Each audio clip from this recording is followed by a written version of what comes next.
Good morning. I'm Karen Vanderwerken. I'm the chair of the AAUW California Fund Committee. You've just been listening to one of our very key individuals, Julika Barrett, and she is the AAUW California office manager based in Sacramento. She handles the day-to-day member calls and supports the state directors with their various projects, and we certainly couldn't do very much without her. We also have Sandy Gabe, the AAUW California president. She's the one that runs the team, makes sure that everyone is in order and doing their projects. She also she does the webmaster and makes things look lovely and nice for us. Shortly, we'll be hearing from Katrina Sunbreeze. She's the AAUW Senior Director of Institutional Advancement at AAUW National. So welcome to the AAUW 2022 Fund event. Today, we have 8 fellows and grantees studying in California, and they will share their nuggets of fascinating studies. You will see what and who your dollars support. This year, AAUW California has 40 of the 320 national recipients. My math says that's over 12% of the grant pool. There are 16 American, 6 career development, 3 community action, and 12 international, 3 selected professions. These exceptional recipients are pursuing academic work and leading innovative community projects to empower women. Previous honorees include astronauts, humanitarians, Supreme Court justices, Nobel Prize laureates, all pioneering women who have changed the world. Your generous donations enable these gifted women to use their intellectual powers for the good of humanity. We will now hear from AAUW National, Katrina Sunbreeze.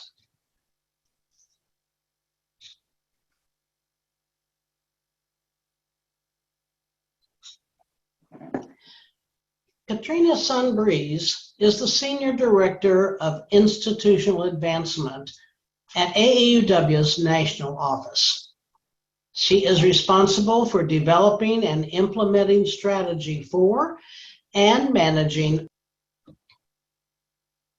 all aspects of AAUW's. Greetings, AAUW California members. It is a great pleasure to join you all today and share with you more information about AAUW's greatest needs. In my role as Senior Director of Institutional Advancement, I lead our membership and fundraising teams. It's my goal today to articulate what AAUW's greatest needs are, provide examples of what greatest needs donations have supported in the past, and highlight the important role that branches and members play in elevating our mission-centered work. First, what is the importance of greatest needs? It supports our AAUW strategic priorities, sustains AAUW well into the future, empowers AAUW National to be nimble and responsive to current events and issues, and maintains and expands our national presence. Next, what are our strategic priorities? It includes education and training, economic security, leadership, governance, and sustainability. Now, some examples of greatest needs supported work include our research, supporting the updates to and dissemination of simple truth and deeper in debt, our programming, which fills the gaps when restricted funding does not cover 100% of the costs. These programs include Nick Whistle, Work Smart, Start Smart, Money Smart, and Empower. Our policy activities, advocating for AAUW's values. The majority of our policy team's budget is supported by greatest needs. Operations, supporting our infrastructure and sustainability, adding to unrestricted reserves helps us to weather future economic instability. Membership, Greatest Needs Funds allows us to provide support to our branches and states and offer opportunities to better connect and engage with you. This includes our Connect team and site resources. Lastly, communications.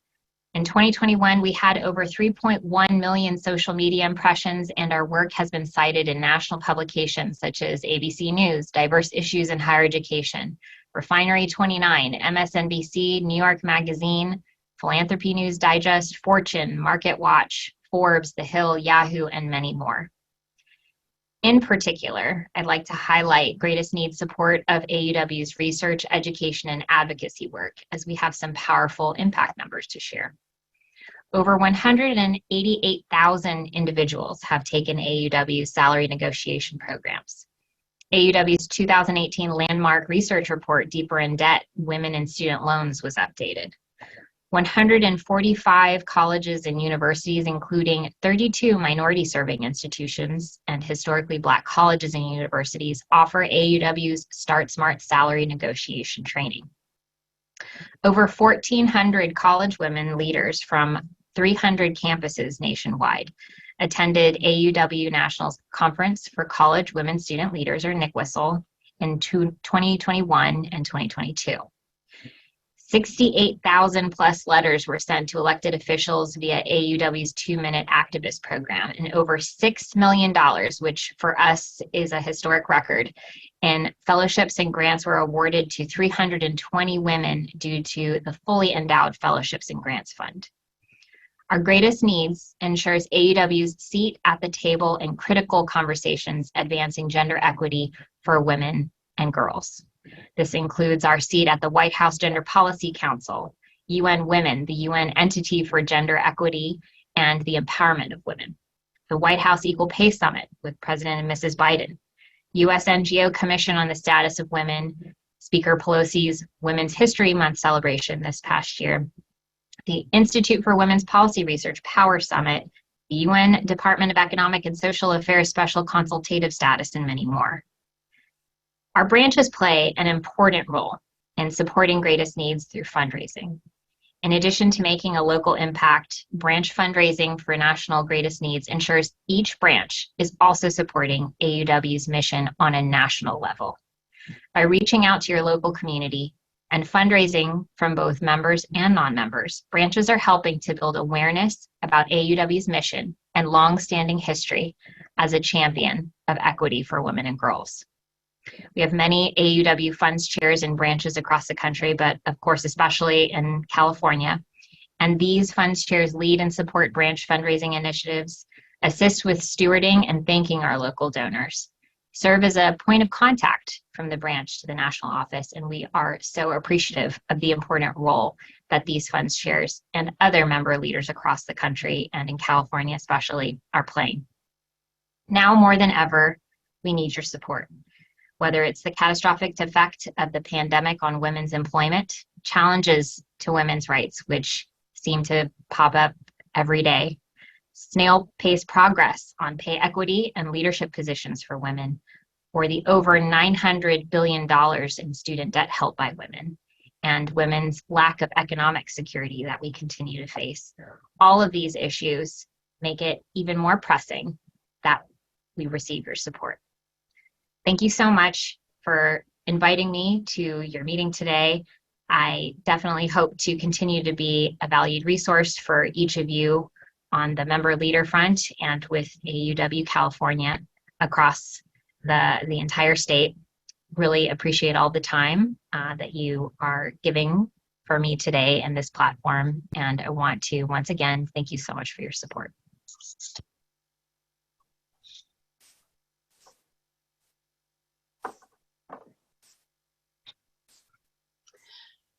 Katrina Sunbreeze.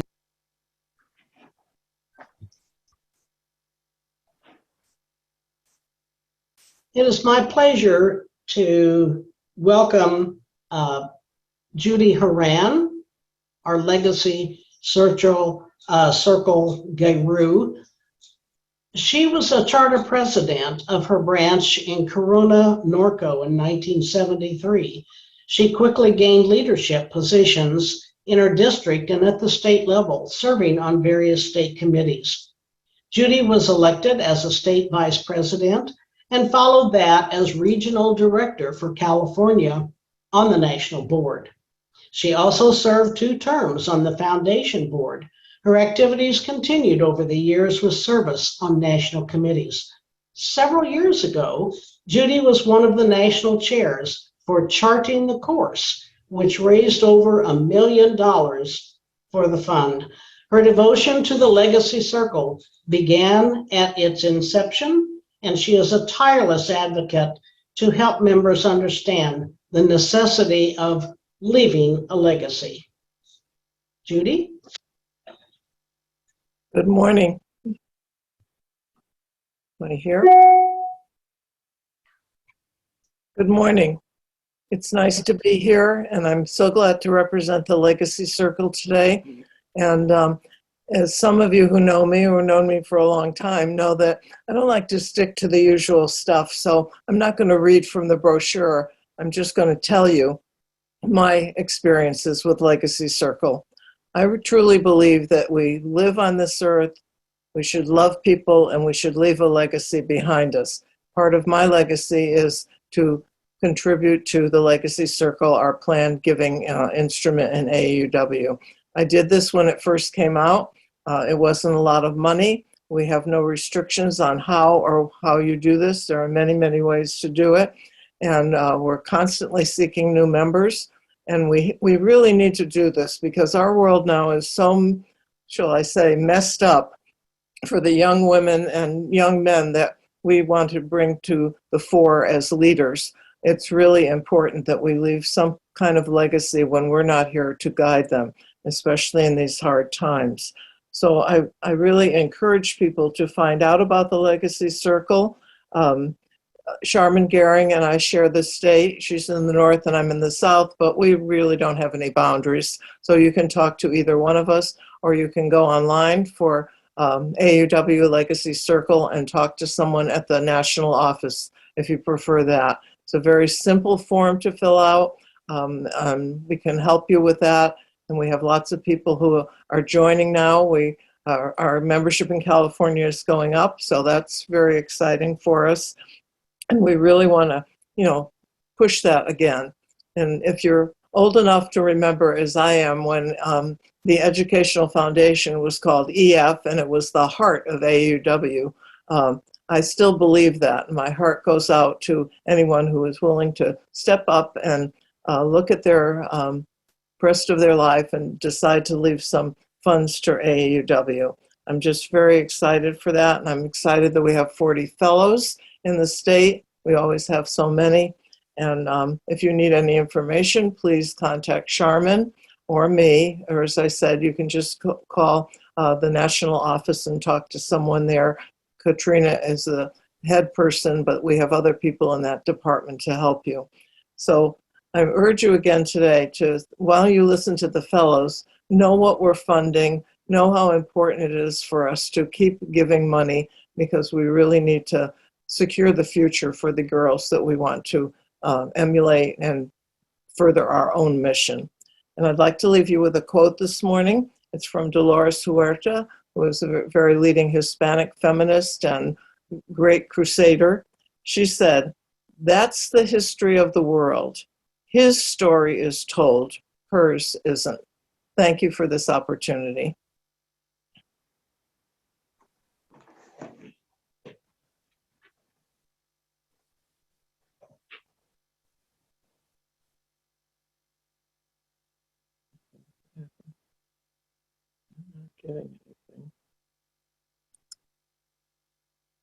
Karen, we can hear you.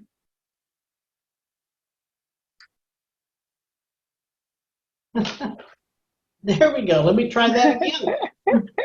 Our first student this morning is Zamira Abman.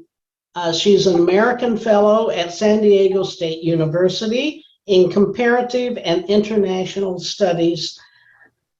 Her project is Coerced Liberation, Muslim Women in Soviet Takistan. Zamira is an educator, a researcher, and a historian by training, and the director and undergraduate advisor for comparative and international studies at San Diego State University. She was born and raised in Soviet Takistan, yet completed most of her educational outside of her native country. She grew up speaking 3 languages: Tajik, a dialect of Persian Farsi, Russian, and Uzbek. Her interest in history stems directly from the stories of women in her family. Samira? Thank you so much, Karen. And I could not be more grateful to be after Judy. Those were incredible words you just shared. I believe in what AUW is trying to accomplish, and I think I'm truly a product of this organization. I probably have not mentioned this, but I got the international fellowship back in the day of when I was pursuing my PhD, and this is what truly allowed me to pursue the journey of this research. Hopefully, I'm in a second round of revisions with the University of Toronto Press, which will allow me to finally publish this book and tell the stories of women in Tajikistan. So all the members, I very much appreciate you. What you've done is you made my story possible. You made the stories of many women I interviewed for this project possible, and I couldn't appreciate you more. Thank you for being members, and thank you for inviting me today to very briefly tell you a little bit more about my project. And happy to talk and your individual branches if you get interested in this. Back in the day of 1999, I was a student in Ohio, Cincinnati, at a high school. I was an exchange student, and my host mother very proudly was sharing with me what she inherited from her grandmother. Back in the day, I wasn't very sure what I was going to do, but this particular moment, sitting down with her and browsing through the photos of her grandmother, her wedding dress, truly were inspiring. These were moments when I realized I have to tell the stories of my women in my family, my grandmothers, my mom and my sisters. My grandmother experienced the Bolshevik takeover of the Soviet Union, of Tajikistan, what used to be Tsarist Russia, when she encountered this new change of regime. She was fully veiled, primarily secluded, wasn't really allowed to enter public spaces, was married to a man who was much older and had many children, few of whom survived to adulthood. When the Bolsheviks took over, her life was dramatically changed. She was forced to unveil. She was put into public spheres, and her daughter's experience were unimaginable to her. Her daughter got to go to school. She pursued a degree, initially medical, but graduated as a nurse and worked all her life. I too experienced some of the benefits of this campaign that essentially brought women into schools and workplaces. But today in Tajikistan, after the collapse of the Soviet Union, we're actually seeing women of my generation going back to the values of my grandmother's generation. They are taking up veiling. They are choosing to homeschool their daughters because veiling is not allowed in school. Entering polygamous marriages for a variety of reasons. And that's what I wanted to investigate in my campaign. The money initially I received from AAUW allowed me to go back to Tajikistan. Thank you for showing this map. It allowed me to go back to this country to interview women who lived through the campaign. They experienced the many changes. And I was able to enter archives, which are still highly inaccessible. I was the first woman, again, mind you, the fellowship, international one I received, allowed me to spend 6 months in the country, and I entered archives that are still inaccessible for many, be that local or outside researchers, and that's what allowed my research to take place. Your contributions, and I don't want you to forget what where your money goes and what it does. It allows then a woman like myself to take up these incredible journeys of sharing stories of women who experience a dramatic change but have something to share with you. This particular study allows us to see how much change can be introduced through a top-down approach, right? We oftentimes get these questions, when our leaders change and they want to enter certain countries, that we are there to save Muslim women. Well, my research actually shows what happens when we enter rural, highly religious, conservative regions to possibly change their ways of life. This was the unique campaign, unique because we have not seen anything like it afterwards. That essentially Soviet launched in order to introduce gender reforms. So this compelling reason essentially led me to this journey, and hopefully again, as I said, allowed me to put this research together, which will hopefully be published by University of Toronto Press. Fingers tightly crossed this year. It was my dream to complete this project by my 40th. You can go to the next slide. I wanted to make sure that the members here understand the intricacies of what such studies involve. I want to pause on the slide. This will be my last one. I know I only have 5 minutes for this extensive research, but I will tell you that such research takes a long period of time. It requires at least 3 languages that Karen mentioned are spoken in the region. It required me to access 3 archives, one of which is still pretty much inaccessible. Nobody before me or after me was able to access this archive. I have to tell you the story. The reason why I was able to get access, I finally decided to be brave. I went with my mom to talk to the president of archives, and I told him, well, I'm going to investigate women's question, which was deemed so unimportant by this man who cares about women's stories, that he allowed me, after I bribed him, to access the archives. And I was able to, again, as the first person to go through these papers, develop massive dust allergies, to tell these stories, these unique stories of women. And I believe that, again, just like Judy said, this will be my legacy. This is what this fellowship from AAUW allowed me to do.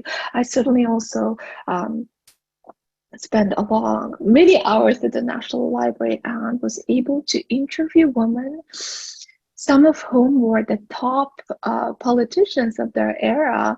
In fact, I was able to interview Nizora Mozaripova, who between the years of 1982 and 1984 was an equivalent. She held a position equivalent to a president today. And her story has never been told. One might assume, well, why bother with Tajikistan? I've never heard of that country. Well, I want you to pay attention to this country because a lot is happening in this part of the world. We see today, especially in terms of Russia invading Ukraine and the many other changes that are taking place there. In fact, last year during the Eurovision, the song contest, that is probably the biggest event in Europe, it was Tajik-born, a female singer who represented Russia. Karen, if you could help me go to the very last slide with the images of the singer. Again, I was very ambitious with my slides here. As you can tell, I wanted to take up more. This is it. This is it. This is the singer who represented Russia. She was born in Tajikistan. Her grandmother, like my grandmother, experienced the emancipation that I just told you about. And she was the one to get on the world stage that at Eurovision and sing a song to essentially inviting Russian women to emancipate themselves, to be brave, to be to believe in themselves. And this is what projects such as the one launched by the Soviet regime in 1920s can do. Even though we are actually seeing some reversion to move to in a more conservative direction. We're also seeing complexities that a part of this project. Again, even one representative, even one outcome of the campaign that is the singer can make a dramatic change. And I believe that as a member, each one of you are contributing just by listening to this presentation. And I'm sure that you will tell the stories of this presentation and many other that are to come to those people you know. Thank you for your time. I know 5 minutes is simply not enough for me to engage you with the many stories I have for you, but I appreciate even this 5 minutes. Have a great rest of your day. And if you have any questions, please don't hesitate to contact me here to answer any follow-up questions. I know we don't have time, but that said, the organization has my contact information. Thank you, Karen.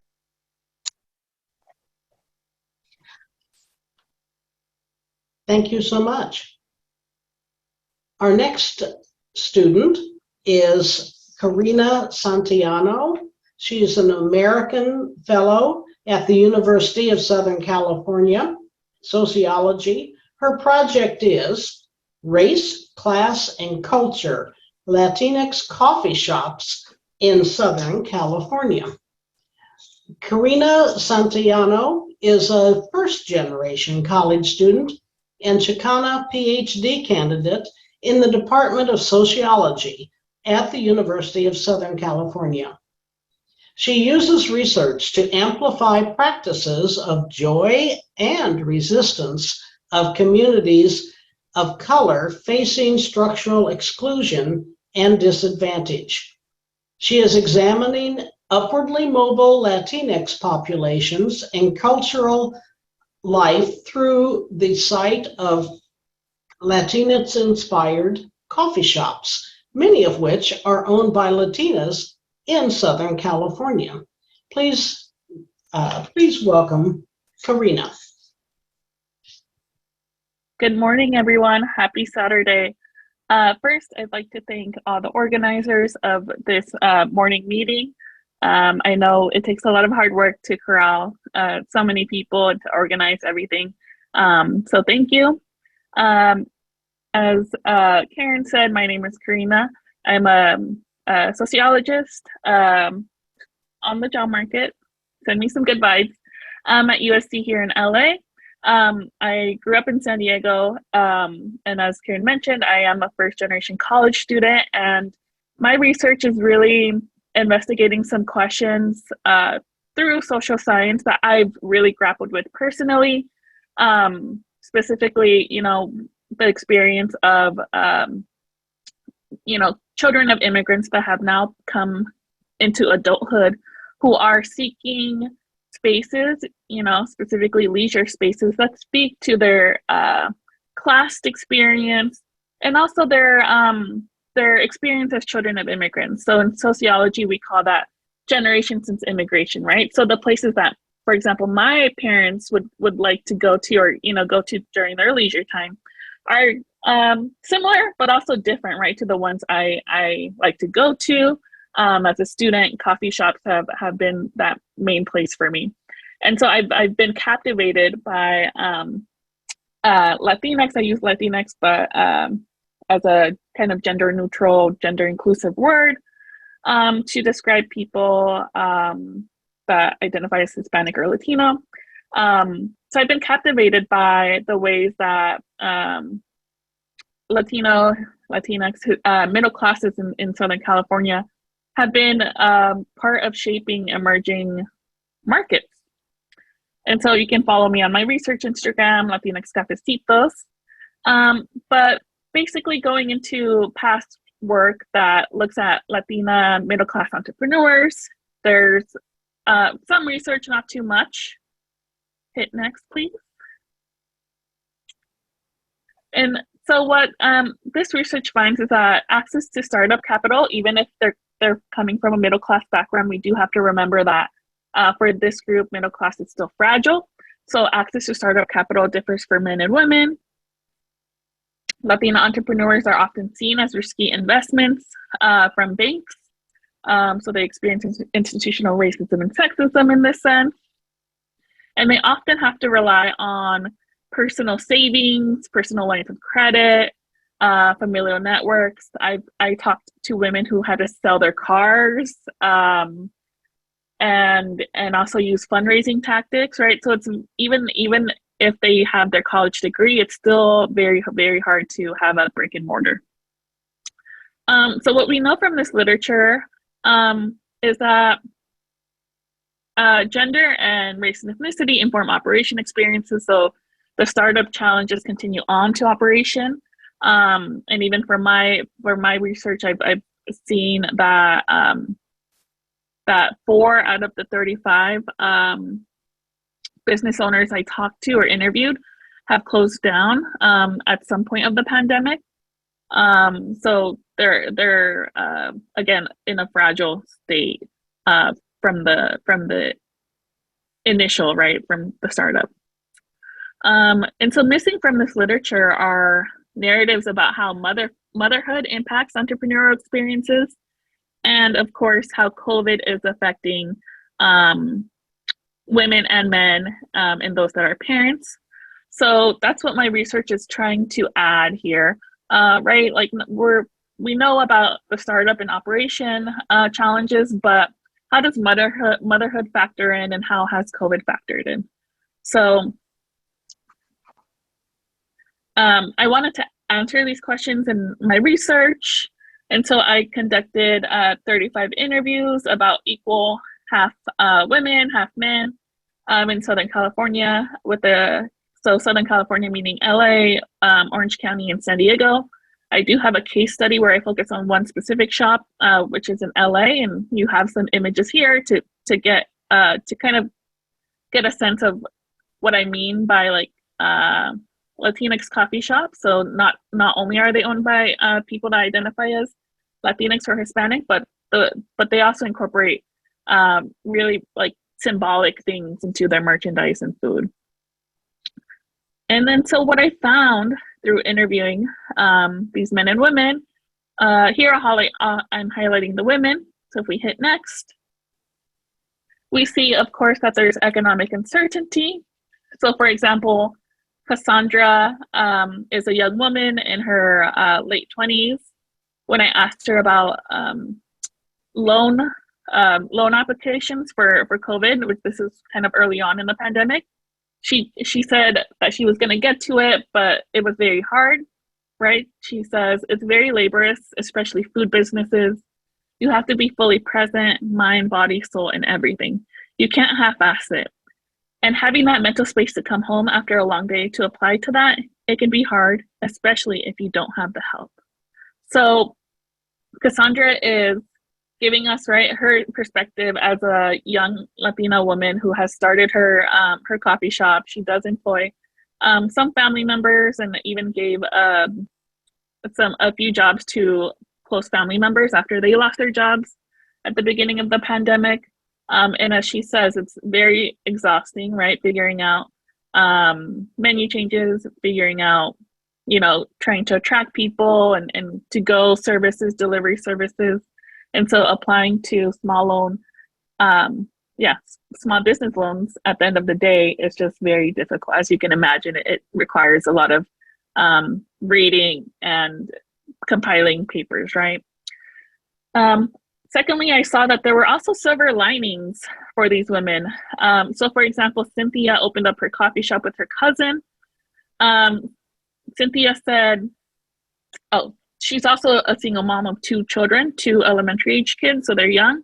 She said, I haven't had a vacation at all since we started this venture, which was like close to 2 years ago now. And it was kind of a blessing in disguise, And it's like the first 2 weeks, I just rested. I did nothing but just rest and take care of my kids, and I haven't had a chance to do that in 2 years.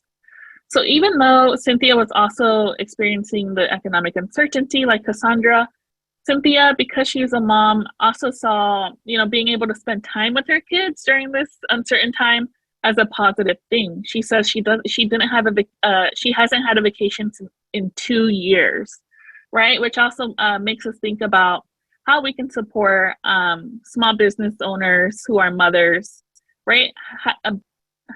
Help them balance not just work, right, and making sure that their businesses are successful for their economic security, but also how we can support them in resting and being with their children, in a very present state. Lastly, I learned that many of these entrepreneurs were committed to supporting their communities in different ways. And Linda is, she's a social worker, and she opened up her coffee shop with her sister, who's a nurse. And they both work, their social worker and nurse jobs at the same time as running their coffee shop. Their parents do help, and they've also hired employees. But Linda says that she wants to combine her social work experience and skills with entrepreneurship. So she says, my desire ultimately here is to create the network of entrepreneurship for Latinas interested. That's what I'm trying to do here. Of course, COVID didn't allow for me to have workshops, but my goal is to have a series of workshops running different phases of the business, depending on where you're at. And just as people have come in and provided resources. I mean, social work again, so just different ways of applying what I've already done school-wise, because I tell them most of the social workers I met, we have the social capital, we have the knowledge, we know the resources. We just need to tweak it and look at it from a different perspective. You can add the business perspective to anything. So she talks about her social work experience and background, but also her hope to ultimately hold workshops for other women of color that are interested in entrepreneurship, which often lends itself to more flexibility, independence, but also difficulties too. Next. So just a few takeaways. So from this little bit of insight that I gave you today, it's clear that we need small business policies to support women small business owners, especially those from underrepresented populations and those that are mothers that often feel, right, the hits from social and economic crises a bit in different ways, right, unique ways. We also need to ensure that women-owned businesses survive future social and economic crises. And we also need to support women's economic security and rest time. That is a very important aspect that I think it gets forgotten about. We want to make sure that these women are right, pursuing their dreams and being successful, but also having the rest time to continue doing their work and continue being the dynamic women that they are to their families and friends. Next, thank you, AAUW. I appreciate you so much, and I'd be happy to discuss more at any branch meetings. Thank you. Thank you so much. As you can see, we certainly have a variety of students with a variety of interesting and compelling topics. Our next fellow is Melina Singh.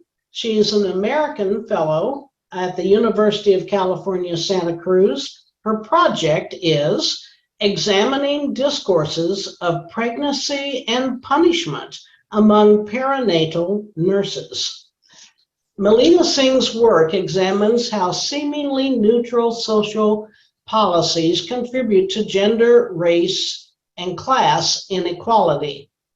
Her dissertation will investigate the role of healthcare providers in enforcing laws that regulate and criminalize pregnancy among low-income women of color. After finishing her PhD, she plans to become a professor at a research university. Melina?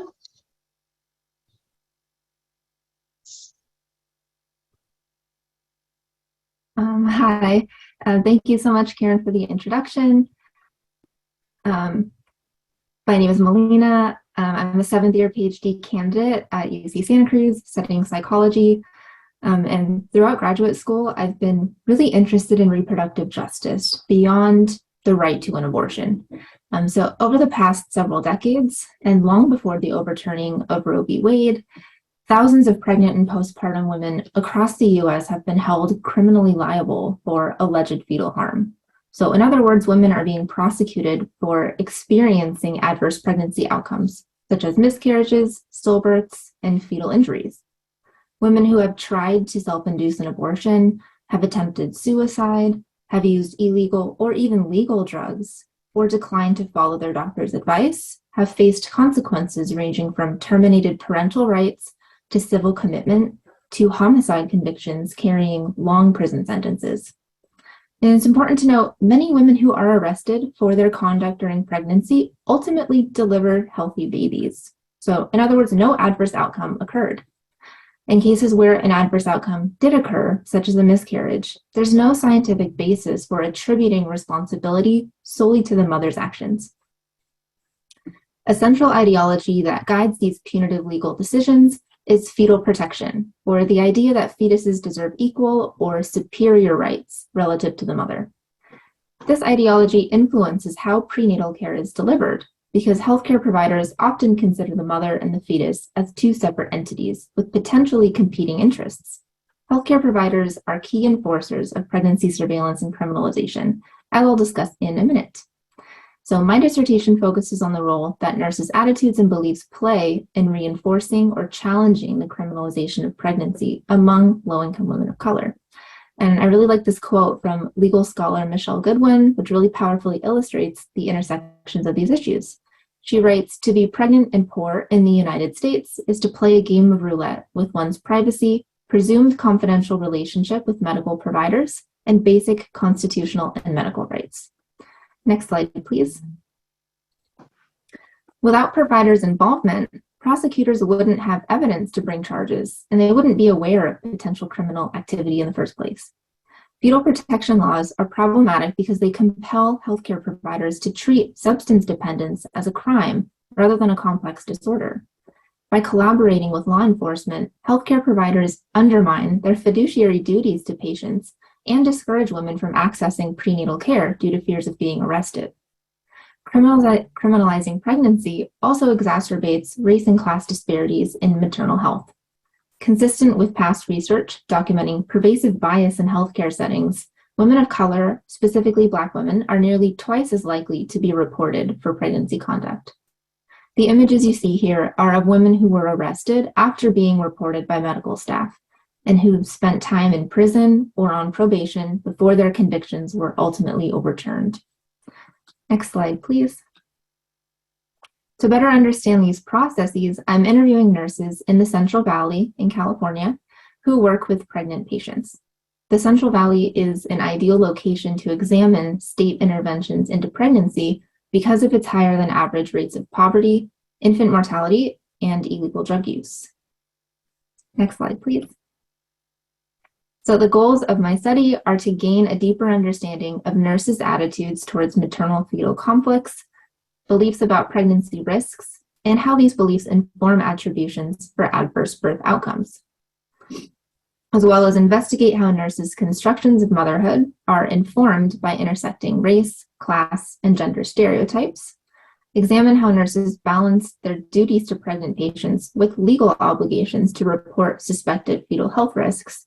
In other words, if the law really identifies maternal drug use as child abuse, then nurses may be legally obligated to report this. So I'm really curious in how they balance these kind of competing duties.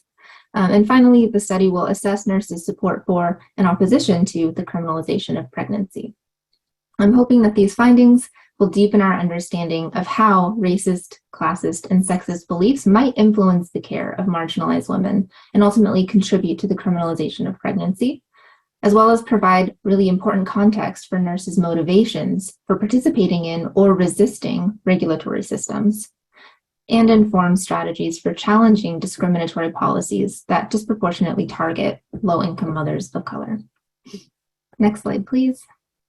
I just want to say thank you so much to AAUW and for all the organizers today. I'm so grateful for the support and to be among this incredible community of scholars. Thank you. Thank you, Melina.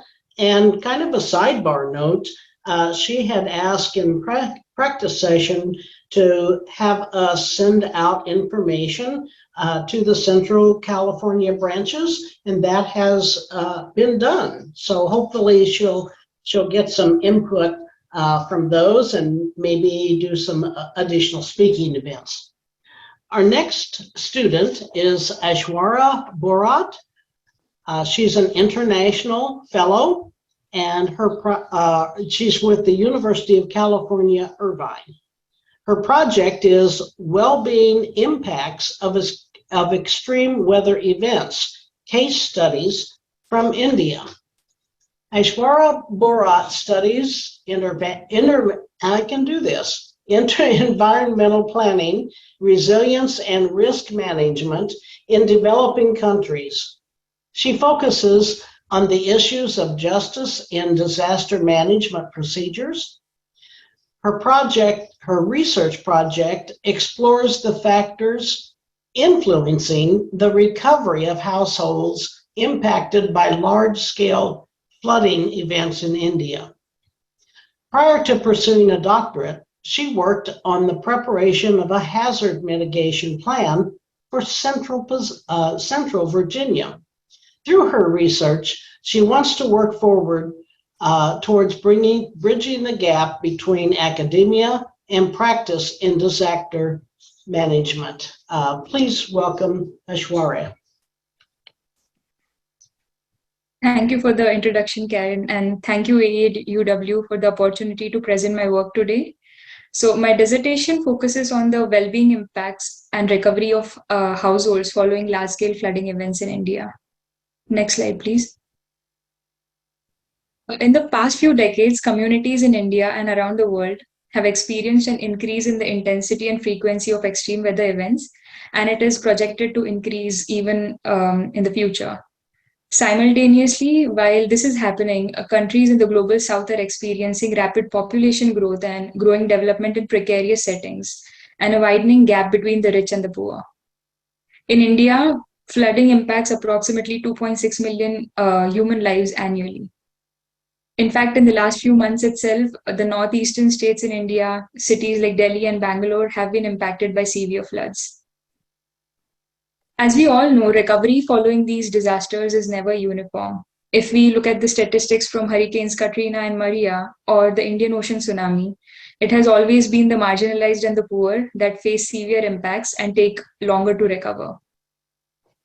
Unfortunately, the current assessment methods and disaster aid programs used by international agencies and governments around the world mostly focus on the technical elements of risk and monetary damage to property and assets. But one of the drawbacks of these evaluation methods is that they do not address the needs of those struggling with unaccounted for impacts. For example, they often tend to be biased towards the wealthy and leave out people who don't have property or assets. Other losses that are not captured in these damage assessments include loss of income and wages, foregone consumption, relocation, etc. In developing countries, asset relations are highly unequal, and therefore how recovery is defined, understood, and measured by the governments becomes an equity and justice issue. Next slide, please.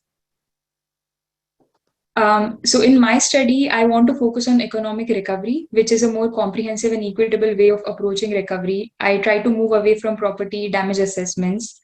The three studies for my dissertation focus on three factors which are crucial for recovery. I try to understand how they differ for poor versus non-poor households in India. Prior research has shown that poor households often suffer more after disasters, are uninsured, have consumption close to subsistence levels, and have a limited capacity to deal with losses. Poor households often resort to erosive coping strategies. So studies have shown that poor people give up consumption of food, or they try to reduce expenditure on health or education by taking kids out of schools, or resort to borrowing from money lenders at an extremely high interest rates. But these strategies often make them more vulnerable to future events. Additionally, they also get minimal help from the government because of lack of their voice and influence in the decision-making process. And as a result, they take longer to recover after disasters.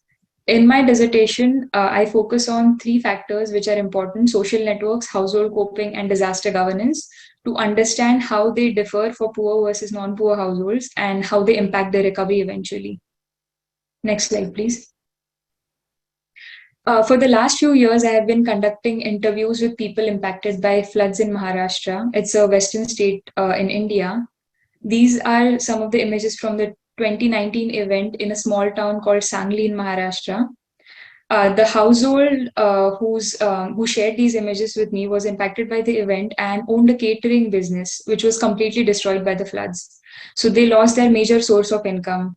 They did receive some monetary compensation from the government. However, that was not sufficient to rebuild the business, and it took them few months to get back on their feet. Additionally, what happened was they had a lot of informal employees working with them, but the workers of these businesses do not receive any compensation from the government. Even these workers lost their livelihoods, but they never received any money from the government, and it took them a few months to get up again and like get running. Next slide, please. Similar stories from a different town in Maharashtra. This town is located in a coastal area and was impacted by severe floods last year in July. People here had similar stories. Their businesses were impacted, they lost their livelihoods completely, and the compensation that they received from the government was often not enough. Additionally, government only provides compensation to businesses and people who own houses. So in some situations, renters and informal workers are left out of the compensation completely. Next slide, please. So in situations like these, where the government assistance is not sufficient and where people lack financial resources, they often rely on their social networks during all stages of a disaster. The image on the right-hand side of the screen is an essay written by a second grade girl whose house was impacted by the 2019 flooding event. And when she shared this with me, one thing that caught my attention was how much her family relied on their neighbors, relatives, and friends, right from the evacuation to recovery stage of the government, while the government's response was like very minimal. In my first study, I examine how social capital differs between poor and non-poor households and what role it plays in the long-term recovery. Next slide, please.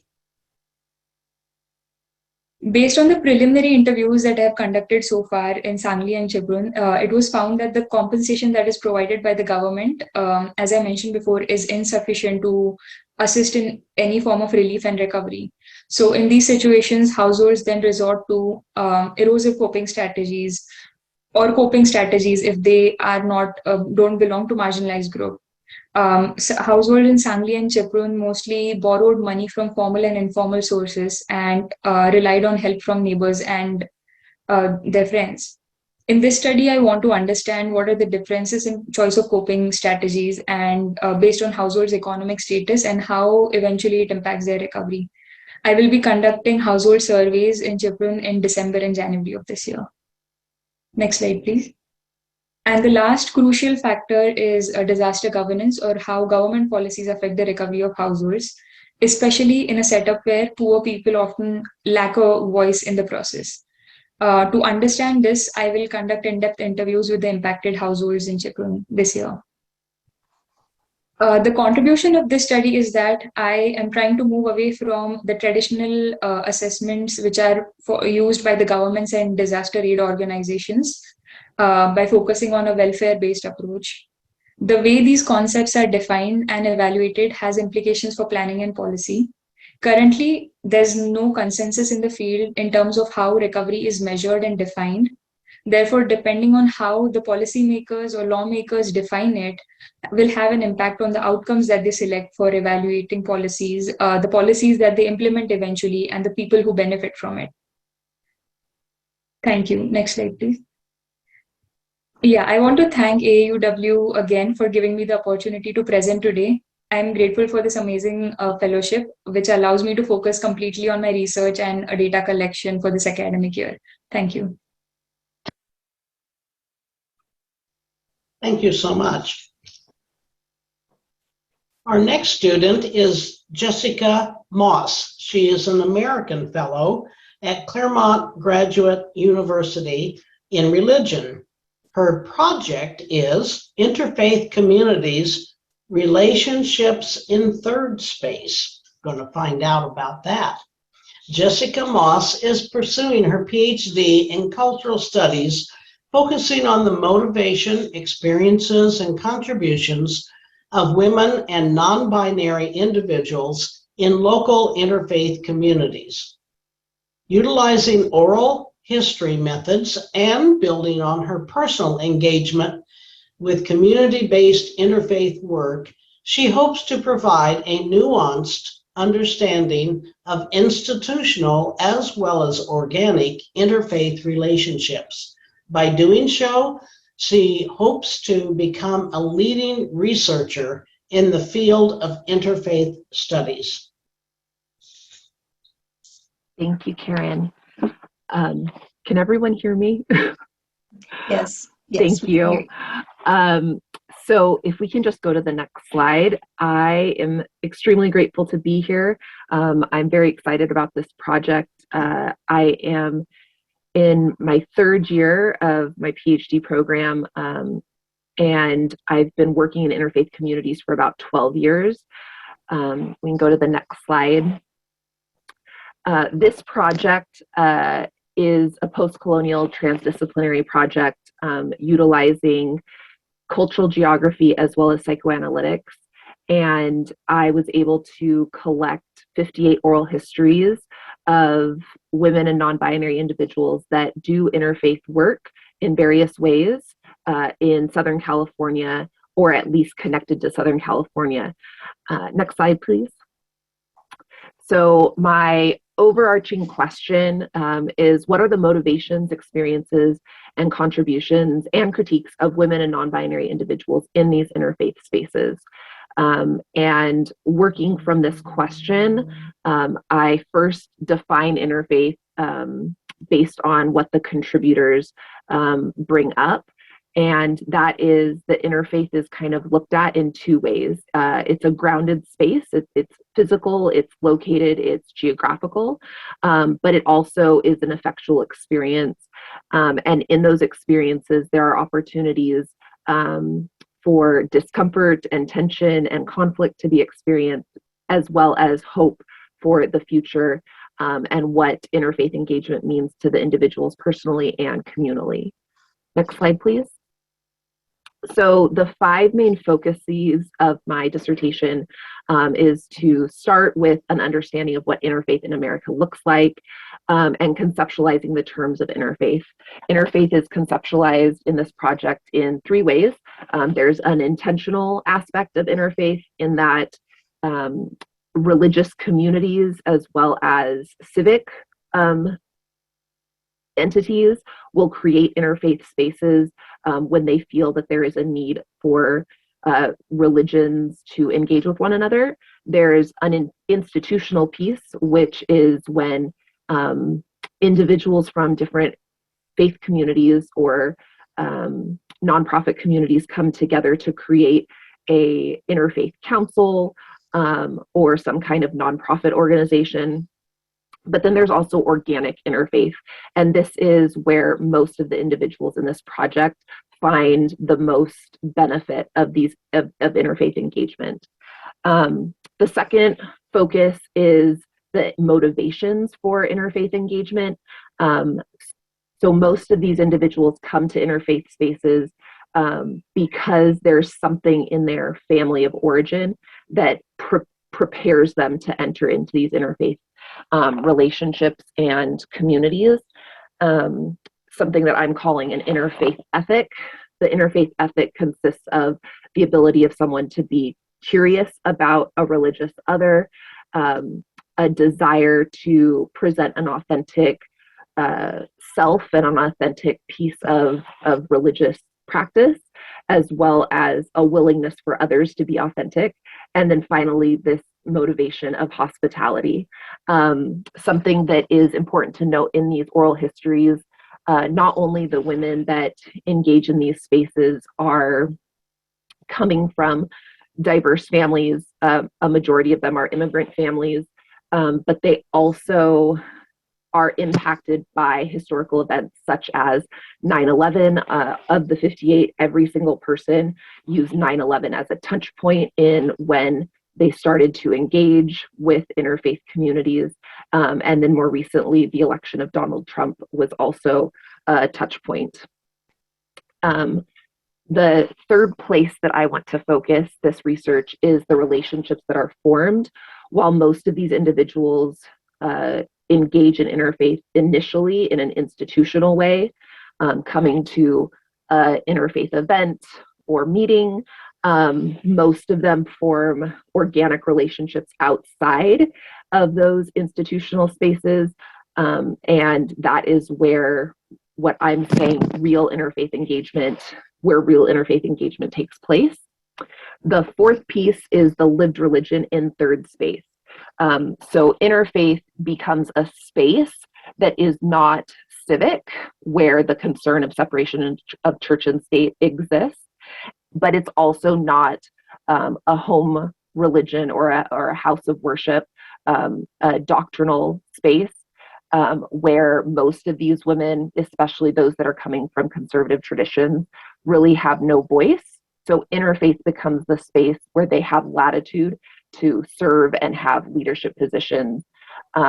With that being said, their interpretations of their own religions are able to be more authentic in these third spaces and these interfaith third spaces than they are in, again, civic space or religious space.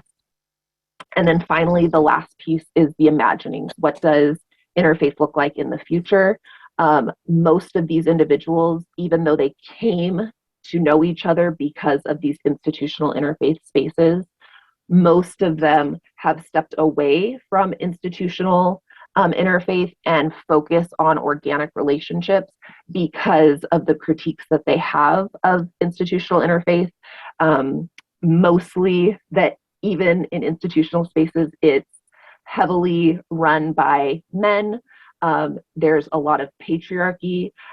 There's a focus on a Christian-centric organization. And finally, that these institutional interfaith spaces refuse to engage real social issues that most of these contributors feel are important. So things like racism, sexism, the Israeli-Palestinian conflict, other social issues that they see in their communities that the institutional interfaith model is not willing to address. So with all of that being said, my hope for this project is that the contributions and experiences, as well as the critiques of all of these individuals, are highlighted so that we can understand better what interfaith can do in the future. Next slide, please. I just want to thank AAUW for this opportunity. This funding is a huge blessing.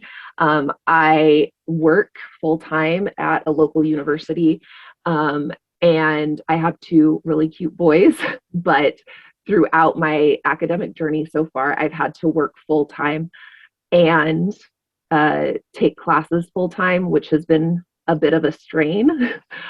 So having this funding for this last year of writing my dissertation has been a huge blessing. And so I want to thank you for myself, but also for my family. This call may be recorded for quality and security purposes. Para español, marque 5. Are you calling about the account associated with 323-687? Sorry, I'm seeing your phone number and... All right. One moment here. And Karen. Next, we have Amira Hassanawi.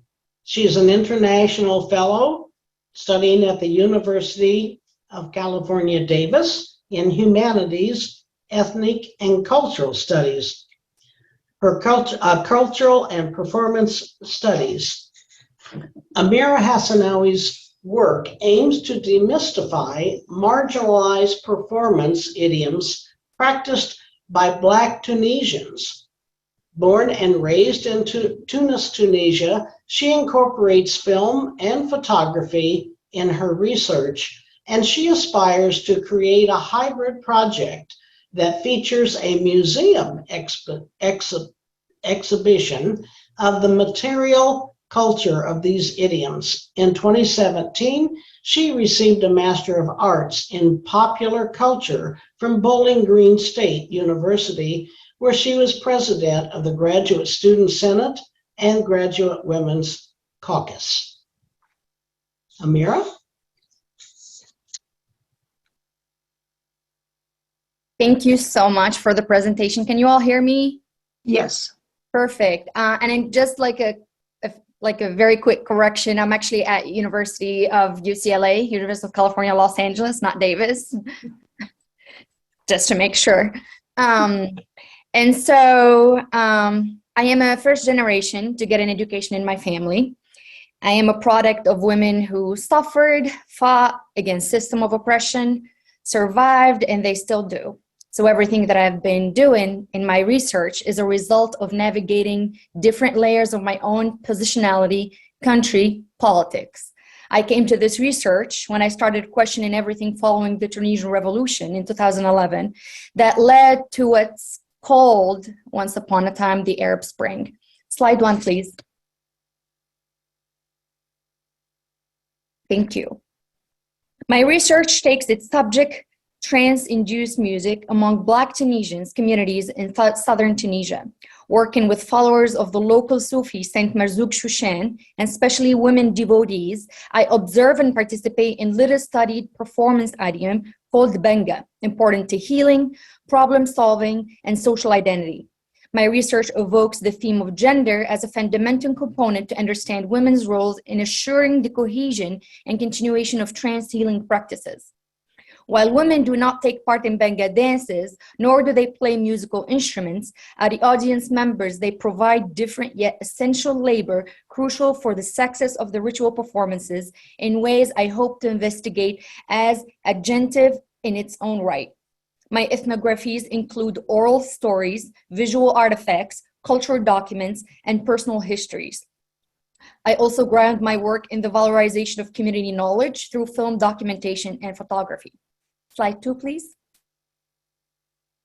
You are looking at Jaddi on my left. In Arabic, Jaddi means grandfather, and that's how he wanted me to call him after unofficially adopting me as a granddaughter. And his wife, Maryam, that we all call her Maya, the elders of the family and the keepers, bearers of the traditions. These are their grandchildren on my right, and they mostly live in the same house. And some live right across the streets from the main house. Slide 3, please. Thank you. You are looking at how the traditions are passed on. As soon as new baby is born, Jaddi makes an instrument and let them play in the field.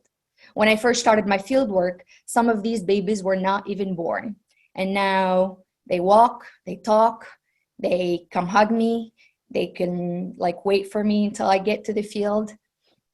Slide 4, please. Each day of the ceremony entails a specific dish made by the women, who are usually highly respected elders, and on the last day, it's the men's turn to make a dish, which they distribute among the participants. These observations serve to affirm my previous statements on the essential role that Benga household women occupy in preparing for the practice and providing space for healing through both movement and stillness. While the women do not take part in the ceremonial dance, nor do they play instruments, women do not cease moving in other ways throughout the day. I argue that their presence is crucial for the success of the ceremony, and they take part in different labor than that of men. While men play the instruments, women also move to provide whatever that is necessary for the ceremony. Otherwise, there will not be a ceremony. If you could please show the video.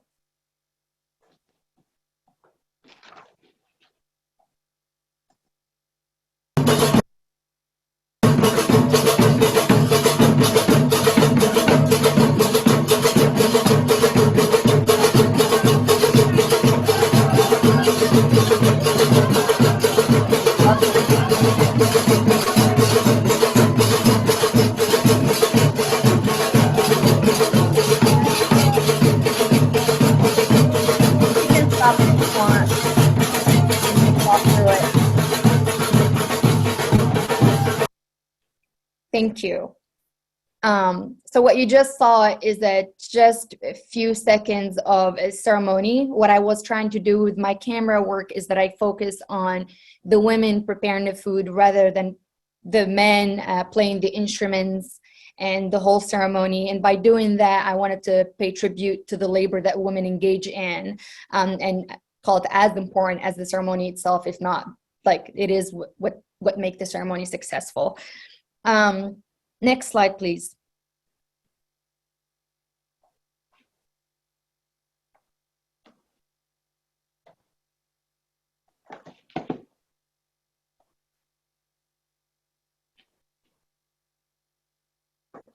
In her book, We Are Dancing for You, Native Feminisms and the Revitalization of Women's Coming-of-Age Ceremonies, Kucha Risling-Baldy describes how analysis of female participant in performance and dance must be shifted away from the Eurocentric perspective that posits women are not involved in the actual dance, but instead remain on the periphery. She writes of the need to, quote, reframe Native women as central, end quote, to epistemological or ontological frameworks in oral narratives and societal organizations. Kucha Risling boldly tells us, in order to demonstrate rewriting Native histories that do not silence or treat Native women as peripheral members of society, but instead foreground how Native women are central to Native cultures and to decolonize Native futures. Next slide, please. In this last slide, I wanted to end with a picture where women are just hanging out. Their hangout usually involves joking, dancing, singing, eating, and what I would call resilience of the everyday and magic of the everyday. And last thing I would like to say, thank you AAUW, to all the organizers, all the donors. It's been a pleasure sharing this space with the phenomenal women here with us today.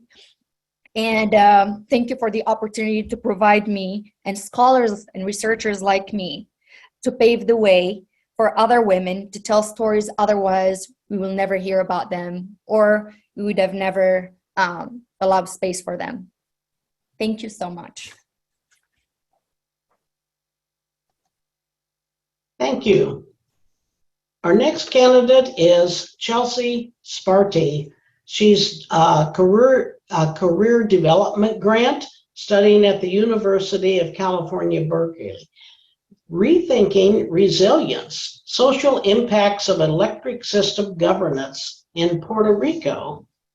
Chelsea Sparty's research examines how communities recover livelihoods and electric systems after repeated extreme events. Prior to entering graduate school, she served as a Fulbright scholar in Sarawak, Malaysia, and worked 3 years in the private sector and 4 years at a nonprofit advancing nuclear waste policy.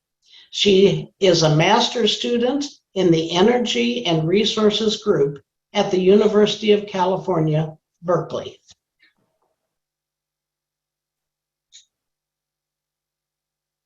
Thank you so much, Karen. I am thrilled to be here and to speak with all of you today. We can go to the next slide. So I'd like to start off by first honoring those who've come before me, the other inspiring women on this call, the women who paved the way, my Boricua research partners on the island in Puerto Rico, my mentor, Ruth, who is also an AAUW alumna, professors at Berkeley who have pushed me to ask bold questions, and my family and ancestors whose courage and support sustain me. I am a descendant of both white European settlers and indigenous people from California, the Wintu tribe of Northern California. This picture shows the matriarchs of my family. And these grandmothers of mine lived without access to electricity, and their lives were a beautiful and rich experience. Their experience, my grandfather's experience in the 50s, growing up without electricity, inspired my direction in research. Next slide. So my background is that I'm a 2013 biology undergrad. I continued on in 2014 with a Fulbright scholarship to Borneo Island in Sarawak, Malaysia. And one thing I'd like to point out is that I had no idea what a Fulbright scholarship was when I was an undergraduate student, but in studying abroad, the other women on my study abroad year from the East Coast mentioned this scholarship and turned me on to it. So I'm super grateful to them. I followed up that experience with 8 years of professional work, and 4 of those years were in the nonprofit sector, working on energy policy and environmental justice surrounding radioactive waste at the US nuclear power plant sites around the nation. Currently, I'm a master's student at UC Berkeley, where I study in the Energy and Resources group on interdisciplinary issues around social science and electricity systems and the impact of climate disasters on those systems. I'm also a graduate student researcher at Berkeley National Lab, where I work on energy justice and hazard mitigation issues, specifically in Hawaii and California. I'd like to tell a story about my time in Malaysia. While there, I had the opportunity to go and visit one of my students, Christina's village. Christina and her family are Iban, a local indigenous tribe to the island of Borneo. This is the canoe that they took me on to reach their village. What you'll notice is that the water is very calm. This used to be a river and now is dammed up by a megadam. In the next picture, you'll see what the river closer to their village looks like today. This river is what the water used to look like throughout the entire span. People could hunt and fish. Later, once the megadam was in development, you can see that the trees that were felled were left. And once the waters were flooded with the dam, they became unhealthy. They're not clear anymore. It was very difficult to get through this water with the tree limbs on the canoe. There's also crocodiles in this water, so it was very dangerous. And this dam dramatically changed the lives of the Iban people in the area. It also restricted their access to other parts of the village. Now they can no longer walk between villages. They must use boats. Next slide. This experience with energy systems, changing landscapes has inspired me to work with folks in Puerto Rico. This is a map of the island and storms over the last century. As you can see, most of the storms are entering in the southeastern corner of the island and make their way through. These hurricanes are very devastating, and the folks that I work with on the island are from that southeastern portion. One thing that I would like to make clear is that these outcomes are based on decisions that have been made, mostly by men, and a lot of the groups that are working on the ground are women-led. When storms hit the island, 3 million people lose power. It's also very important to note that 97% of the electricity mix on the island is by imported fossil fuels, including oil, liquefied natural gas, and coal. So I want you to imagine what it would be like when residents experience a hurricane and that hurricane hits a polluting power plant. There are massive consequences. The project that I'm working on explores both the climate justice implications and the social benefits of electricity system resilience as a disaster recovery strategy. So I'll be conducting interviews to understand how grid managers have adjusted environmental justice and outage reduction priorities post-storms.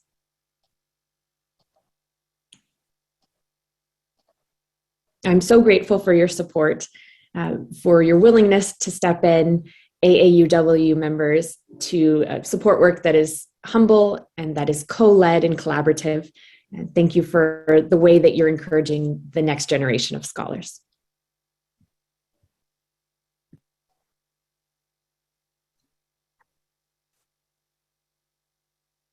Thank you so much. Our final presenter today is Romina Garcia. She's an American fellow studying at the University of California, Riverside in ethnic studies. Her topic is advocacy as punishment, domestic violence victim services, anti-Black punitivity, and the production of meaning. Romina Garcia is a doctoral candidate in the Department of Ethnic Studies at the University of California, Riverside. As a doctoral student, her research focuses on examining the structural and administrative anti-Black violence that encompasses women of color, in particular, Black women within anti-violence work. Her research engages with ideas and practices of community and advocacy that fundamentally challenge, transform, and ultimately eradicate the containment and violence that women of color experience.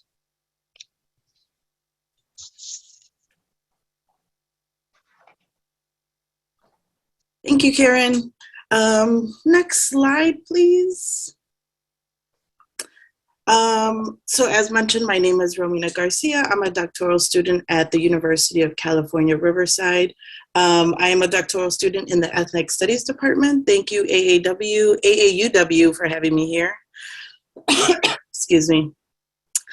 So with the focus on Black women who identify as victims and or survivors of domestic violence and who have experience navigating DV systems, like DV nonprofit systems, my dissertation, which is entitled Advocacy as Punishment, Domestic Violence Victim Services, Anti-Black Punitivity, and the Production of Meaning, considers how DV services themselves replicate structures of punitivity and carcerality for women of color, for Black women and women of color, and just necessarily all women who identify as victims of violence. My work is rooted in my lived experiences, so lived experiences as praxis. Prior to graduate school, I worked at a crisis center, a shelter, and I eventually became a court advocate back home in Chicago. And just frustrated with the responses from either the city, nonprofit organizations, and or the law itself, I decided to expand on these experiences in graduate school. So in graduate school, my research has really mainly focused on three specific areas. Crisis center practices, my time working there, and the experiences of women of color. And what we're seeing in crisis centers is that there's an intentionality in tethering themselves, crisis center work, crisis center practices, tethering themselves to the law and law enforcement. And that connection is going beyond the victim-survivor crisis center relationship. It's also seeping into the crisis center and the community that it sits in, which is Pilsen in Chicago, which is a mainly Latino, Latinx community.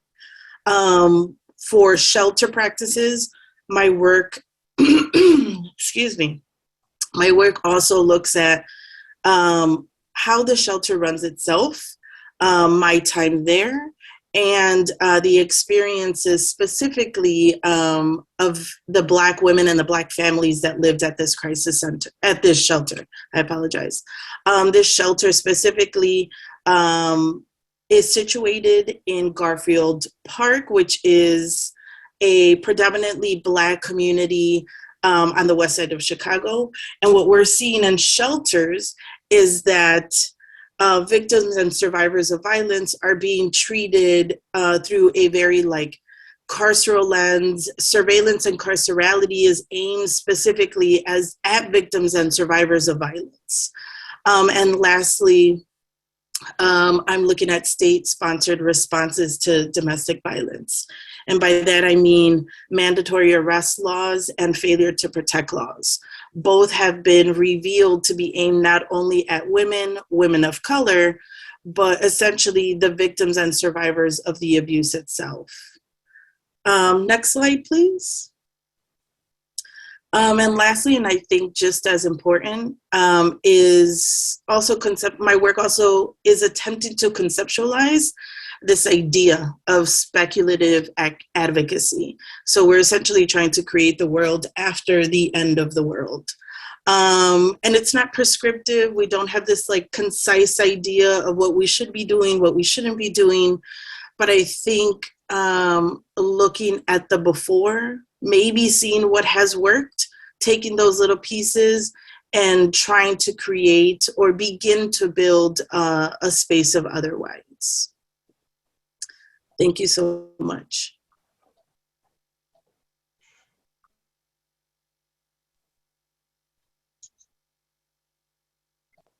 Thank you. Our next piece is about the Monine Leche Giving Circle, and we have Sharon Schuster, who will be presenting this.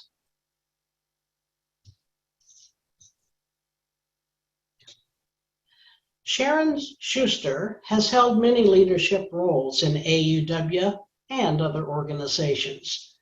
Most notably, she served as president of AAUW, the AAUW Educational Foundation, and the AAUW Legal Advocacy Fund before the three corporations were merged.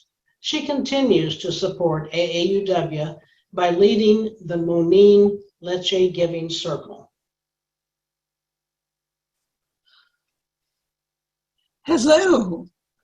You may not have heard of the Monine Leche Giving Circle, a unique way to give to AUW projects.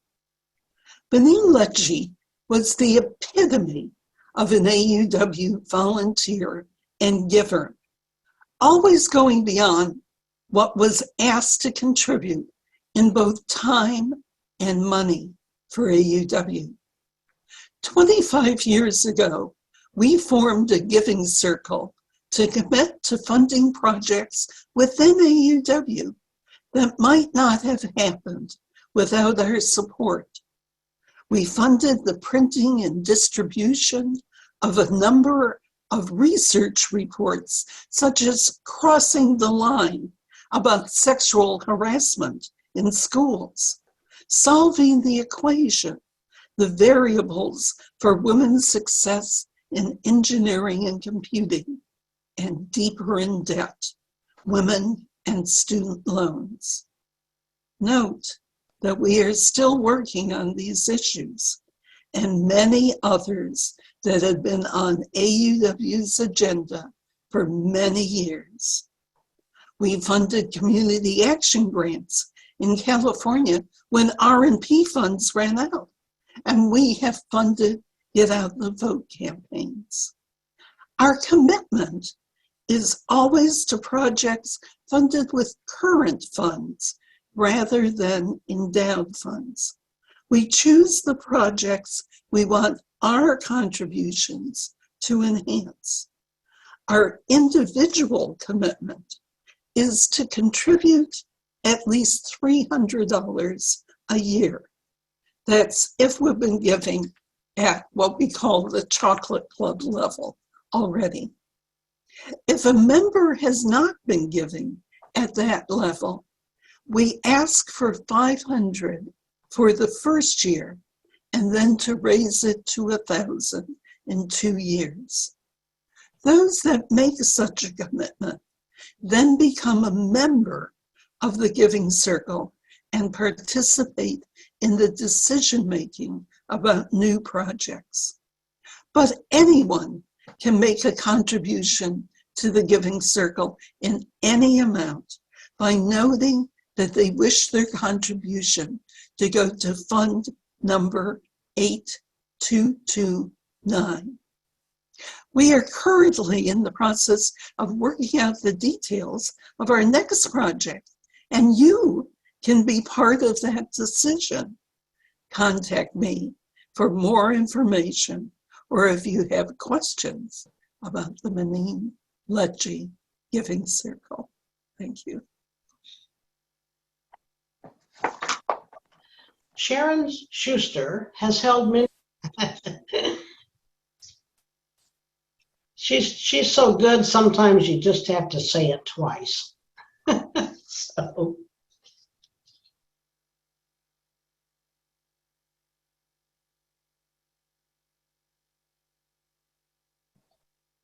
As we look towards wrapping up today, after hearing 8 of our fellows and a couple of people talking about legacy funds and the Moulin Leche Fund, we hope that you are inspired by these amazing women.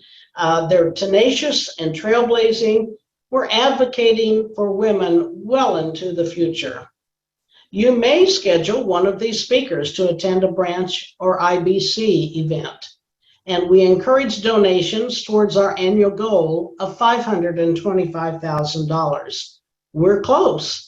Year to date is about $405,000. Donate now. You can state that the donation is in honor of an AAUW fund event. Next. And how does AAUW Fund help your branch? Well, we provide guidance and support for branch fundraising activities. We plan AAUW Fund events such as these today. We encourage giving to the AAUW Fund. It's the only unrestricted fund, and that's one of the many reasons that it is so important. We schedule fellowship and grant recipients to speak at branch funds and meetings. Nationally, there was over $6 million in fellowships and grants sent out. You can, once these are online and you have access to them, you can actually click to schedule a speaker, or you can go back to the AAUW California website under the Fund tab, and you can schedule there. Next. This is a listing of the key AAUW Fund opportunities. Let's say the greatest need funds, the one that we generally just call AAUW Fund, is the 9110. That's the one that is unrestricted. And so that's important. You'll notice many others in here. A newer one that had been added is at the bottom of that screen, 4504. That's a Diane Owens honorary.